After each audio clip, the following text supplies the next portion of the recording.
Hey kids, it's Pastor Dave here. I am at the house of Matt, who is somebody from our church who's also a principal of one of our Loudoun County public high schools. And he is somebody that we were praying for because for a while he had COVID-19. So I've come over to talk to Matt just to find out what that was like, how he got it, what he would tell us about how important it is for us to be doing what we're doing, staying at home, even staying away from other friends and so forth, to not pass this virus around. So let's go talk to Matt and see what he might tell us. Well, so nice to be with you, Matt. And first of all, I wanted to just ask how are you doing and what it was like, especially to have COVID-19. Yeah, I'm 100% recovered. It took about 20 to 22 days for me to recover from it fully. Was pretty rough going there for a little bit, and what I've noticed is that everybody that I've talked to, at least, it's been positive with it. It seems like some people have different layers to it, or different strengths of the things. So originally what had happened was I work in a school, I'm a school administrator, and right after schools got closed and students were sent home, we continued to work for 3 or 4 days after that, and on about the third day afterwards, myself and one of the other administrators that shares an office next door to me, both of us within 24 hours of each other came down with what we thought was the flu. I went and got a flu test, came back negative, but I did not have any cough in my lungs. I wasn't coughing or anything. My lungs sounded good, and so they still thought I had just a regular flu. After a week of not getting any better, they finally tested me for COVID and discovered that I was positive for COVID. Same thing happened with my coworker that was next door to me. He had flu-like symptoms. His only lasted for about 4 days and were relatively mild compared to what I had. But both of us picked it up around the same time. Not sure where exactly we got it. Don't know if I gave it to him or he gave it to me. Neither of us shared any drinks or food or anything of that sort. We were trying to take some pretty strong precautions because schools had just closed and everybody was pretty conscious about things like that. So even though you're trying your best to kind of keep your social distancing, yep, it still is pretty easily spread. Yeah, I was actually very surprised because I jokingly said afterwards that for the week or so leading up to when I got sick, it truly was, I'd washed my hands more in that amount of time than I ever had in my life. We really, as a society, hadn't really started wearing the mask yet. So I did not have a mask on at that time. But yeah, as far as I know, I had taken some pretty good precautions and had not, in my mind, overexposed myself in any way. I guess I just won the unlucky lottery, so to speak. But now afterwards, we found out that that it is extremely contagious, and it's something that that goes through the community pretty quickly once it gets established and is there. Now you were pretty serious in how sick you got. Can you tell us a little bit about that and what that was like for you? Yep. So for the first week, it was like I had the regular flu. I would run a temperature of in the low 100s or so, and it would constantly go up and down depending on when I would take medicine or Tylenol to bring it up and down. And then about day 7, things started to get significantly worse. I got incredibly fatigued. I couldn't sit up to even watch TV on the couch. I think one day I calculated back, I slept for 18 hours in one day, only woke up a few times to try to go to the bathroom and maybe to eat something. I lost my sense of smell, lost my sense of taste, but just incredibly fatigued and tired, and had that temperature going up and down, dizzy, lightheaded, had a headache most of the time. The strangest part with me, at least, I did not develop the cough or the telltale cough until it was actually on the very, very back side. I was in the final stages of recovery before I even developed it. Now you got so sick though that they put you in the hospital. They did. So on day number 10, I started getting really sick on day number 10.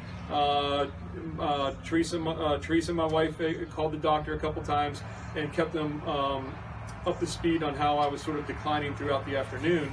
And then that evening, about 9 o'clock in the evening, she called the doctor and told the doctor that I needed to be seen because I was feeling so poorly. And so then the doctor said that I needed to go to the emergency room. So I ended up in the emergency room. Later that evening, I spiked a fever. So that evening, about 9 o'clock in the evening on day 10, we went to the emergency room. When I got there, like again, this was very early in the stages of it, and so they had it all set up in the emergency room at Lansdowne to immediately take you off to a separate wing if you were positive for COVID or thought that you were. They took us in, they put me into a private room. The nurses all dressed in their protective gear, in and out. But then as I was there through that evening, things deteriorated pretty quickly. All of a sudden I spiked a temperature of 103. They did a chest x-ray and discovered that I had pockets of pneumonia in my chest.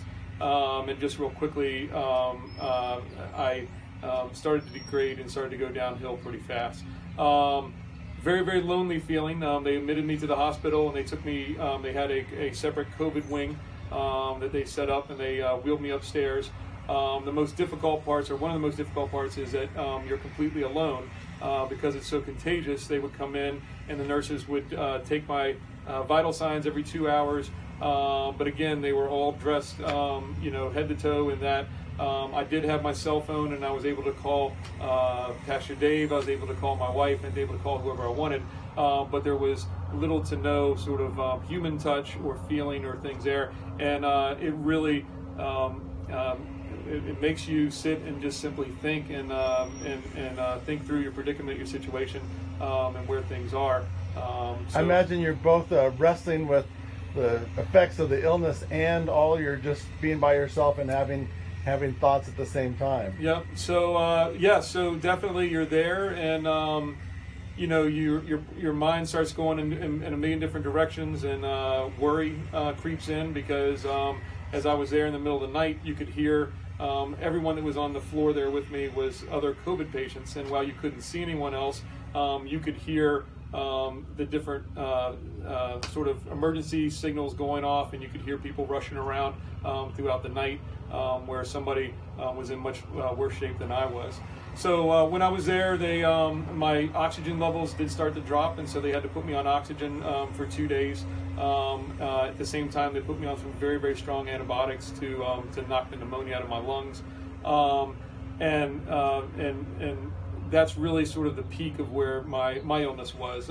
Thank goodness I did not have to go on a ventilator, although we were looking back on it, how quickly things progressed once I started to go downhill.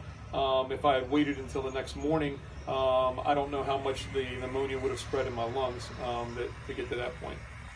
So when you're in there, Matt, I know one of the things that you said, even though it was very lonely and you felt very isolated in the moment, still there was a moment when the nurse came and just held your hand. We have a couple nurses in St. Andrew, Katie and Virginia, and I know they both work on the COVID ward, and we are so thankful for them, but you can tell us what it meant to you to have that happen.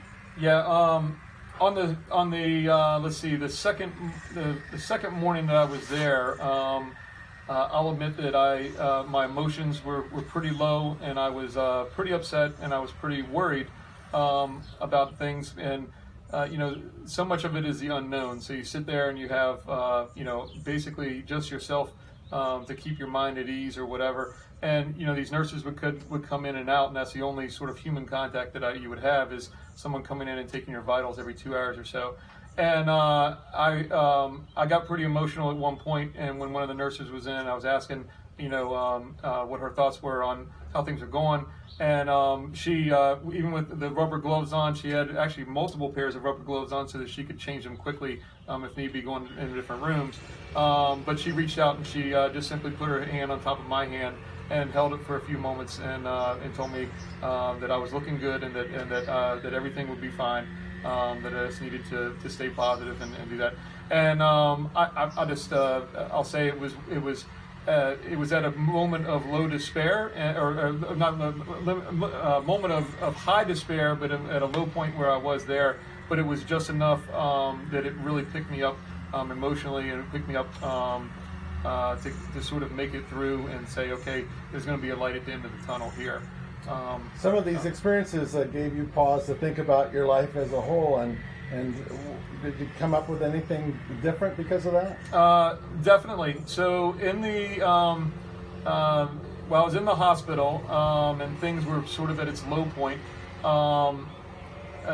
you know, one of the things is I found myself with a incredible desire to reach out to people who have been positive in my life.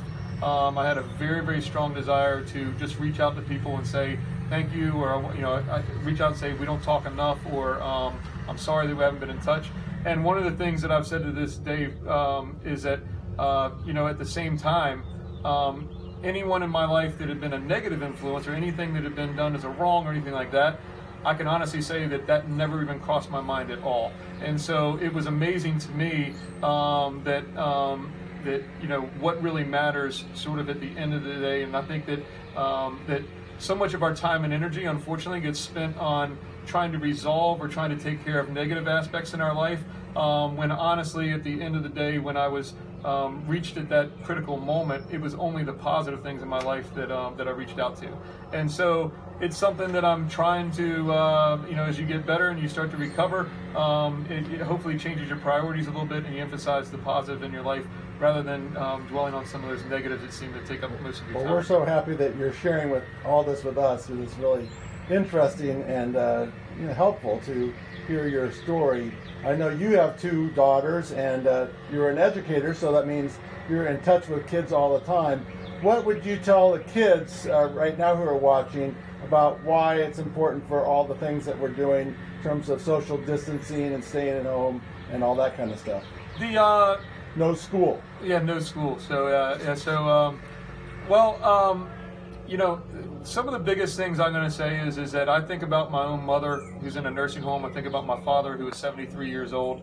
And I think about my experience that I went through as a middle-aged, relatively healthy individual. And I think, my goodness, if someone who had any kind of immune deficiency, for example, Jillian has juvenile rheumatoid arthritis. She takes immune suppressors for that. If she were to get something like this, it's definitely not a. It's something to be taken very seriously, and it's something to be taken that you as an individual might recover from it, but it's something that you can very easily spread to others, and then that sort of dominoes and goes through the community and through places. So that's the biggest one I would tell, not just children, but tell anyone. You know, keep your social distancing, wear the mask when you're in the when you're out in public, wash your hands when you get finished, and take every precaution you can. And I just say, you know, practice, be smart with your interactions. Don't take unnecessary risk. You know, and sort of, if you do feel bad, or if someone is feeling ill, one of the best things that I did was the first evening that I came down with any symptoms at all, I immediately isolated myself into the basement, and I never came out of the basement for 20 days. My wife would come down and put some food at the top of the stairs, or she would come down every once in a while with a mask and gloves. But just yesterday, we had all of them tested for antibodies to see if any of them had been exposed, and nobody had. So it's something that was, you know, those precautions do work, but you have to be diligent in it, and you have to really make a conscious effort at it. And I've noticed even now, you know, out in the grocery store yesterday, and people are starting to get pretty relaxed, and it is worrisome, and it does worry me that that things you know, that sort of this second wave, where people who aren't taking precautions, all of a sudden it comes back. I've jokingly told my dad and anyone else that going through that experience will definitely take, I'll call it, the John Wayne out of anyone who is who thinks that it's not that big of a deal, or you know, it doesn't matter. It's definitely the sickest that I've personally ever been, and definitely one of the worst things that I've physically gone through. Well, thank you, Matt, so much for sharing with us, and we're really glad to share this with our congregation. It's really helpful to hear your truth about what this is like, especially hearing on the end of it that there's a sense of commitment to new trust and new ways of being positive, and let some of the negative stuff go. But thank you so much for sharing with us today. No problem. I appreciate it. Thanks for coming by, Pastor Dave. You're welcome. Good to see you. Thanks. Bye-bye. So Matt, Ed Ronan, also in our congregation, had COVID-19, as did his two sons, and he's just about to be ordained as a deacon. Do you want to say anything to Ed as he gets ordained to be one who cares for the congregation today? Sure. Definitely want to say congratulations, Ed, on becoming a deacon. Second thing I want to say is just how much I appreciated you and I reached out and talked to each other on the phone and texted a little bit, but how incredibly important it was to me, and how much I enjoyed reaching out to someone else who was in the same situation that I was, that could relate to things, and I could just bounce some things off of. I'm glad to hear that you and your family have recovered and gotten better, and I'm looking forward to see you in person as soon as things open back up. Thanks, Matt.